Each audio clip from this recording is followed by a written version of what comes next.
کلی طور پر احتیاط ڈالتے ہوئے کہا، خوشامد کرنا سخت گناہ ہے صاحب، اس لیے خوشامد نہیں چلے گی۔ اگر آپ ایک روز ناشتہ نہ کریں گے تو کون سی قیامت ٹوٹ پڑے گی؟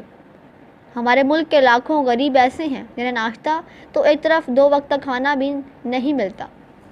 سلیمان نے کہا، انہوں نے بھی یقیناً باورچی رکھ لینے کی غلطی کی ہوگی۔ اچھا چلو آج صبر کر لیتا ہوں، بزرگ کہتے ہیں صبر کا پھل میٹھا ہوتا ہے۔ عمران نے کہا، اس لیے میٹھا ہوتا ہے کہ پھل درخت پر اطمینان سے پکتا رہتا ہے، بے صبری کا مظاہرہ کرتے ہوئے اسے کچا نہیں توڑا جاتا۔ سلیمان بھلا کب ایسے دور میں آنے والا تھا؟ یا اللہ تو سارے جہانوں کا پالنے والا ہے، تو مہربان، تو کل جہان مہربان۔ یا اللہ اپنے اس حقیر اور عاجز بندے کی دعا سن لے اور باورچی اعظم جناب آغا سلیمان پاشا کے دل میں میرے لیے مہربانی کی روح ہی نہیں بلکہ پورا دھارا بہا دے، اسے مجھ پر اتنا مہربان کر دے کہ مراشتے کے ساتھ ساتھ حریرہ بھی دے جائے۔ یا اللہ تو قادر مطلق ہے، ہر شے پر قادر ہے، تو اپنے اس عاجز اور بھوکے بندے کی دعا سن لے۔ عمران نے اونچی آواز میں انتہائی خشوع و خضوع سے دعا مانگنی شروع کر دی۔ اسی لمحے سلیمان ٹرالی دھکیلتا ہوا اندر داخل ہوا جس پر ناشتہ موجود تھا۔ بھوکوں کو خیرات دینا ثواب ہوتا ہے، اور خیرات سے تو باورچی ایسوسی ایشن نے منع نہیں کیا۔ سلیمان نے مسکراتے ہوئے کہا، تو یہ خیرات ہے، اب میں خیرات کا ناشتہ کروں گا؟ عمران نے اس بار غصے سے آنکھیں نکالتے ہوئے کہا، تو کیا ہوا؟ کیا آپ خیر حاصل نہیں کرنا چاہتے؟ سلیمان نے منہ بناتے ہوئے کہا، کیوں نہیں حاصل کرنا چاہتا؟ خیر تو اچھائی کو کہتے ہیں۔ عمران نے چونک کر کہا، اب آدمی کو اتنا بھی جاہل نہیں ہونا چاہیے کہ اسے یہ بھی پتہ نہ ہو کہ خیر کی جمع ہے یعنی خیر کثیر۔ سلیمان نے منہ بناتے ہوئے کہا اور عمران بے اختیار ہنس پڑا۔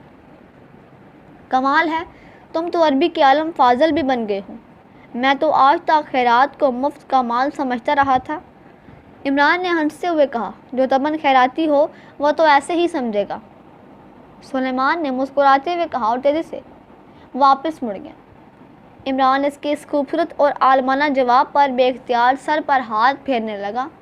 یا اللہ اگر میرا باورچی اس طرح عالم میں فاضل بنتا گیا تو میرا کیا ہوگا؟ عمران نے بڑبڑاتے ہوئے کہا اور ناشتے کی طرف ہاتھ بڑھانے ہی لگا تھا کہ میز پر رکھے ہوئے ٹیلی فون کی گھنٹی بج اٹھی۔ جناب عالم بے بدل فاضل اجل آغا سلیمان پاشا صاحب، ذرا اگر فون سن لیجئے۔ عمران نے اونچی آواز میں کہا اور ناشتے میں مصروف ہو گیا۔ خود ہی سن لیجئے، شاید کوئی علمیت کی بات آپ کے کانوں تک بھی پہنچ جائے اور جہالت کی تاریکی چھٹ جائے۔ سلیمان نے جواب دیا، یا اللہ تو ہی رحم کرنے والا ہے۔ عمران نے بڑبڑاتے ہوئے کہا اور ہاتھ بڑھا کر ریسیور اٹھا لیا۔ عالم بے بدل فاضل اجل جناب آغا سلیمان پاشا کا جاہل مالک بیچارہ علی عمران با انداز جہالت بول رہا ہوں۔ عمران نے رو دینے والے لہجے میں کہا، کیا بات ہے، آج صبح صبح سلیمان سے کیا غلطی ہو گئی ہے جو اسے ان القابات سے نوازا جا رہا ہے؟ دوسری طرف سے سر سلطان نے ہنستے ہوئے کہا، غلطی اور عالم میں بدل فاضل اجل سے یہ آپ کیا کہہ رہے ہیں؟ آپ کے منہ میں آپ کے منہ میں تو ظاہر ناشتہ گزر چکا ہوگا، لیکن میرا منہ ویسے ہی سوکھے کا سوکھا ہے اور خیرات میں ملا ہوا ناشتہ سامنے رکھا ٹھنڈا ہو رہا ہے۔ عمران نے رو دینے والے لہجے میں کہا، ناشتہ اور خیرات میں بہت خوب، اچھا ٹھیک ہے، خیراتی ناشتہ کر کے مجھے دفتر فون کر لینا، میں اب دفتر جا رہا ہوں، انتہائی ایمرجنسی مسئلے پر بات کرنی ہے۔ دوسری طرف سے سر سلطان نے ہنستے ہوئے کہا اور اس کے ساتھ ہی رابطہ ختم ہو گیا۔ سب سے بڑا ایمرجنسی مسئلہ تو باورچی سے ناشتہ وصول کرنا ہے، چاہے خیراتی ہی کیوں نہ ہو۔ عمران نے بڑبڑاتے ہوئے کہا اور ناشتے میں مصروف ہو گیا۔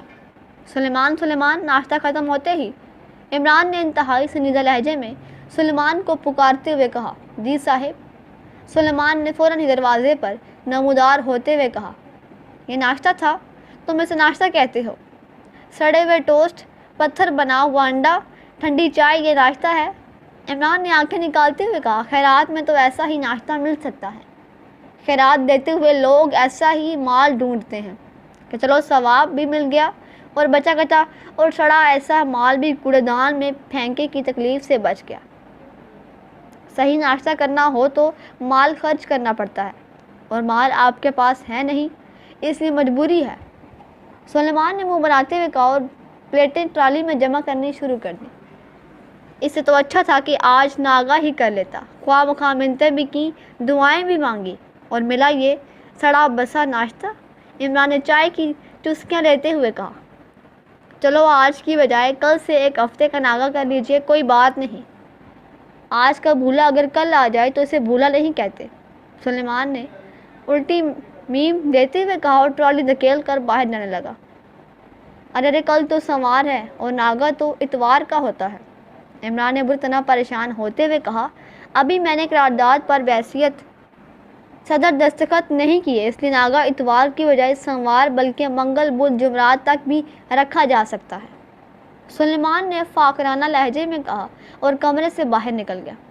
عمران نے مسکراتے ہوئے چائے کی پیالی میز پر رکھی اور ریسیور اٹھا کر سر سلطان کے دفتر کے نمبر ڈائل کرنے شروع کر دیے۔ PA2 سیکرٹری خارجہ۔ رابطہ قائم ہوتے ہی سر سلطان کے PA کی آواز سنائی دی، تمہیں بھی شاید آج ناشتہ نہیں ملا، اس لیے آواز سکی سکی سی نکل رہی ہے۔ عمران نے مسکراتے ہوئے کہا، او عمران صاحب، آپ کمال ہیں، آپ کو کیسے علم ہو گیا کہ آج میں نے ناشتہ نہیں کیا؟ PA نے ہنستے ہوئے کہا، وہ چونکہ عمران کی آواز اچھی طرح پہچانتا تھا اس لیے فوراً پہچان گیا تھا۔ تمہاری سوکھی ہوئی آواز سے ایسے لگ رہا ہے جیسے تمہارا گلا صدیوں سے سوکھا سڑ رہا ہو۔ ناشتہ نہ ملا تھا تو خیراتی ناشتہ کر لینا تھا، چلو نہ ملنے سے تو بہتر ہے۔ عمران نے جواب دیتے ہوئے کہا، خیراتی ناشتہ وہ کہاں ملتا ہے؟ میری تو بیگم آج ناراض ہو گئی تھی، اسے ناشتہ دینے سے انکار کر دیا تھا، اس لیے مجبوراً بغیر ناشتے کے آنا پڑا، کیونکہ صاحب صحیح وقت پر پہنچ جاتے ہیں۔ PA نے باقاعدہ وضاحت کرتے ہوئے کہا، میری مانو تو ایک عدد باورچی رکھ لو، بیگم اور باورچی میں بس یہی فرق ہوتا ہے کہ باورچی چاہے کتنا ہی ظالم کیوں نہ ہو، خیراتی ناشتہ تو دے دیتا ہے۔ عمران نے بڑے خلوص پر لہجے میں اسے مشورہ دیتے ہوئے کہا اور PA بے اختیار ہنس پڑا۔ جناب آپ بڑے آدمی ہیں، باورچی رکھ سکتے ہیں، ہم تو غریب ملازم ہیں، ہم بھلا باورچی کیسے افورڈ کر سکتے ہیں؟ بہرحال فرمائیے صاحب سے بات کرواؤں؟ PA نے ایک حسرت بھرا طویل سانس لیتے ہوئے کہا، ارے اتنی بھی مایوسی اچھی نہیں ہوتی، تم ایسا کرو تبادلہ کر لو، باورچی لے لو۔ اور سوری نہیں بھائی، یہ تبادلہ نہیں ہو سکتا، ورنہ میں تو خیراتی ناشتے سے بھی جاؤں گا۔ عمران نے بات کرتے کرتے بات کا رخ پھیرتے ہوئے کہا، سلطان بول رہا ہوں۔ اسی لمحے سر سلطان کی آواز سنائی دی۔ شاید PA نے عمران کا فقرہ سن کر یہی مناسب سمجھا تھا کہ سر سلطان سے ان کا رابطہ کرا دے۔ یہ آپ کیسے سلطان ہیں کہ آپ کے درباریوں کو ان کی بیگمات ناشتہ بھی نہیں دیتی اور بیچارے سوکھا گلا لے کر آپ کے دربار میں حاضر ہو جاتے ہیں؟ عمران نے کہا، کیا مطلب؟ کیا بکواس کر رہے ہو؟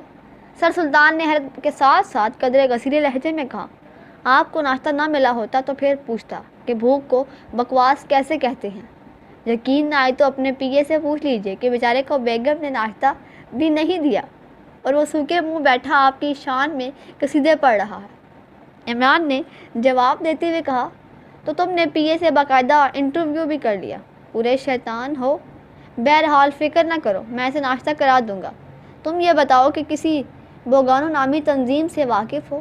سر سلطان نے کہا، بوگانو یعنی جس کے گانے سے بو آئے؟ عمران نے مسکراتے ہوئے کہا، میں سنجیدگی سے بات کر رہا ہوں، ہمارے ایک دوست ملک مصر کی جانب سے ہمیں باقاعدہ اطلاع دی گئی ہے کہ ان کی ایک خفیہ ایجنسی ہے اور اس ایجنسی نے ایک ایسا آدمی پکڑا ہے جس کے قبضے سے ایک ایسا کاغذ برآمد ہوا ہے جس میں اس بوگانو نامی تنظیم کا ذکر ہے اور اس کے ساتھ پاکیشیا کا بھی ذکر کیا گیا ہے۔ اس آدمی نے مزید تحقیقات سے پہلے خودکشی کر لی اور باوجود شدید کوشش کے اس سلسلے میں مزید کسی بات کا علم نہیں ہو سکا۔ چنانچہ ہمیں سرکاری طور پر اطلاع بھی دی گئی ہے اور وہ دستاویز بھی ساتھ بھجوا دی گئی ہیں۔ یہ فائل صدر مملکت نے مجھے بھیجی ہے کہ میں اسے X2 تک پہنچا دوں۔ سر سلطان نے سنجیدہ لہجے میں کہا، ٹھیک ہے، میرے فلیٹ پر بھجوا دیں، میں بس ادب اسے X2 تک پہنچا دوں گا، اس کے بعد وہ جانے اور اس کا کام۔ عمران نے بھی سنجیدہ ہوتے ہوئے کہا، اوکے، میں چپراسی کے ذریعے بھجوا رہا ہوں۔ سر سلطان نے کہا اور اس کے ساتھ ہی رابطہ ختم ہو گیا۔ عمران نے ریسیور رکھ کر ایک طویل سانس لیا۔ بوگانو خوب اچھا نام ہے، لیکن یہ ہے کس زبان کا لفظ؟ عمران نے بڑبڑاتے ہوئے کہا اور اس کے ساتھ ہی اس نے سلیمان کو آواز دی، جی صاحب۔ سلیمان نے فوراً ہی دروازہ پر نمودار ہوتے ہوئے انتہائی مؤدبانہ لہجے میں کہا، سر سلطان کا چپڑاسی ایک فائل لے کر آ رہا ہے، اسے فوراً میرے پاس لے آنا۔ عمران نے سنجیدہ لہجے میں کہا اور سلیمان جی اچھا کہہ کر واپس چلا گیا۔ عمران نے ہاتھ بڑھا کر ریسیور اٹھایا اور ایک بلیک زیرو کے نمبر ڈائل کرنا شروع کر دیے۔ X2۔ رابطہ قائم ہوتے ہی ایک بلیک زیرو کی آواز سنائی دی، بوگانو کا معنی جانتے ہو؟ عمران نے اصل آواز میں کہا، بوگانو کیا مطلب؟ بلیک زیرو نے بھی اس بار اصل لہجے میں بات کرتے ہوئے حیرت بھرے انداز میں کہا، مطلب تو پوچھ رہا ہوں، سر سلطان کہتے ہیں بوگانو کسی تنظیم کا نام ہے، جبکہ میرا خیال ہے کہ یہ کسی بودار گانے یا بودار گانے والے کا نام ہو سکتا ہے۔ عمران نے مسکراتے ہوئے کہا اور بلیک زیرو بے اختیار ہنس پڑا۔ بودار گانے کا تو یہی مطلب ہے کہ جس گانے سے بو آئے، لیکن بو گانے والے کے منہ سے تو آ سکتی ہے، گانے سے تو نہیں آ سکتی۔ گانا سننے سے پہلے ہر گانے والے کا باقاعدہ منہ سونگا جائے، لیکن یہ تو بڑا مشکل کا کام ہے۔ گانے والی عورتوں کے منہ سونگنے کے بعد تو سر پر جوتیوں کا طلبہ ہی بچ سکتا ہے۔ یہ کام تم ہی کرو اور مجھے فی الحال اماں بی کی جوتیوں تک ہی محدود رہنے دو۔ بہرحال ذرا لائبریری کا چکر لگاؤ، شاید منہ سونگے بغیر تمہیں معنی سمجھ آ جائے۔ عمران نے مسکراتے ہوئے کہا اور ریسیور رکھ دیا۔ تھوڑی دیر بعد کال بیل بجنے کی آواز سنائی دی اور سلیمان تیزی سے دروازے کی طرف بڑھ گیا۔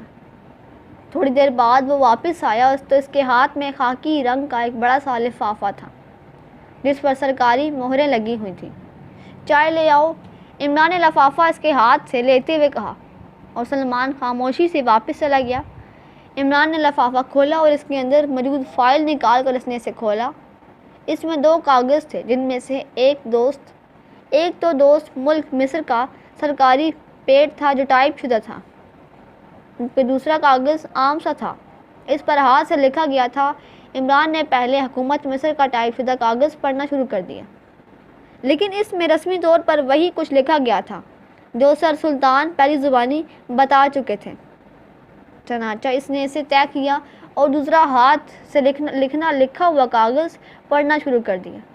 یہ مصری زبان تھی اور یہ ایک چھوٹا سا پیغام تھا، اسٹام نامی کسی آدمی کے نام کے۔ اس نے بوگانو کے لیے پاکیزہ میں ایک اہم مشن مکمل کرنا ہے، اس لیے وہ فوراً ہیڈ کوارٹر سے رابطہ قائم کرے۔ اور نیچے ایک دائرہ سا بنا ہوا تھا جس کے اندر پانی کی لہروں کے اوپر بل کھاتے ہوئے سانپ کی تصویر بنی ہوئی تھی۔ عمران نے ایک طویل سانس لیا اور پھر کاغذ اٹھائے وہ اپنے مخصوص کمرے میں آ گیا۔ خصوصی کمرے کی ایک الماری سے اس نے ایک طاقتور خوردبین نکال کر میز پر رکھی اور خود کرسی پر بیٹھ کر اس نے پیغام والے کاغذ کو ٹائپ شدہ کاغذ سے علیحدہ کیا اور پھر اس نشان کو خوردبین میں ایڈجسٹ کر کے اس نے اسے چیک کرنا شروع کر دیا۔ اور تھوڑی دیر بعد جب اس نے سر پیچھے ہٹایا تو اس کے چہرے پر انتہائی سنجیدگی کے آثار نمایاں تھے اور کاغذ کی بناوٹ بھی واقعی ہی مخصوص قسم کی تھی۔ اس کے اندر ہلکے نیلے رنگ کی آڑی ترچھی لائنیں نظر آ رہی تھیں۔ اس نے اٹھ کر خوردبین واپس الماری میں رکھی اور کاغذ جیب میں رکھ کر مخصوص کمرے سے باہر آ گیا۔ سلیمان کو دروازہ بند کرنے کے لیے کہہ کر کچھ سیڑھیاں اترتا نیچے موجود گیراج کی طرف بڑھ گیا۔ گیراج سے اس نے کار نکالی اور چند لمحوں بعد کار تیزی سے رفتاری سے سڑک پر دوڑتی ہوئی آگے بڑھتی چلی گئی۔ تقریباً 1 گھنٹے کی ڈرائیونگ کے بعد وہ ایک رہائشی کالونی میں داخل ہو گیا۔ یہاں بڑی بڑی اور قدیم طرز کی کوٹھیاں تھیں۔ اس نے ایک کوٹھی کے بڑے سے پھاٹک کے سامنے جا کر کار روکی اور پھر نیچے اتر کر اس نے کال بیل کا بٹن پریس کر دیا۔ چند لمحوں بعد چھوٹا پھاٹک کھلا اور ایک بوڑھا ملازم باہر آ گیا۔ پروفیسر دانش سے کہیں کہ علی عمران آیا ہے۔ عمران نے ملازم سے مخاطب ہو کر کہا، جی اچھا میں پھاٹک کھولتا ہوں، آپ کار اندر لے آئیے۔ ملازم نے مؤدبانہ لہجے میں کہا اور واپس مڑ گیا۔ عمران دوبارہ کار میں بیٹھا اور پھاٹک کھلنے پر وہ کار اندر لے گیا۔ کوٹھی کو خاصی بڑی تھی لیکن اس کی حالت خاصی خستہ سی ہو رہی تھی۔ جیسے طویل عرصے سے اس کی مناسب دیکھ بھال نہ کی جا رہی ہو۔ پورچ میں ایک پرانے ماڈل کی گاڑی موجود تھی۔ عمران نے کار اس کے حق میں روکی اور پھر نیچے اترایا۔ آئیے سر، ادھر ڈرائنگ روم میں تشریف رکھیے، ملازم نے پھاٹک بند کر کے پورچ میں آتے ہوئے کہا، اور تھوڑی دیر بعد عمران ایک وسیع و عریض ڈرائنگ روم میں موجود تھا، جس کا فرنیچر بھی کوٹھی کی عمارت کی طرح خاصا قدیم تھا، لیکن قدیم ہونے کے باوجود وہ آج کل کے فرنیچر سے لاکھوں گنا زیادہ مضبوط نظر آ رہا تھا۔ تھوڑی دیر بعد وہی ملازم اندر داخل ہوا تو اس کے ہاتھ میں ٹرے تھی، جس میں مشروب کا ایک گلاس رکھا ہوا تھا۔ پروفیسر صاحب ابھی تشریف لا رہے ہیں۔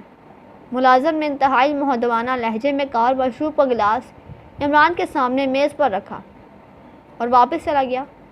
عمران نے گلاس اٹھا کر چسکی لانی شروع کر دی۔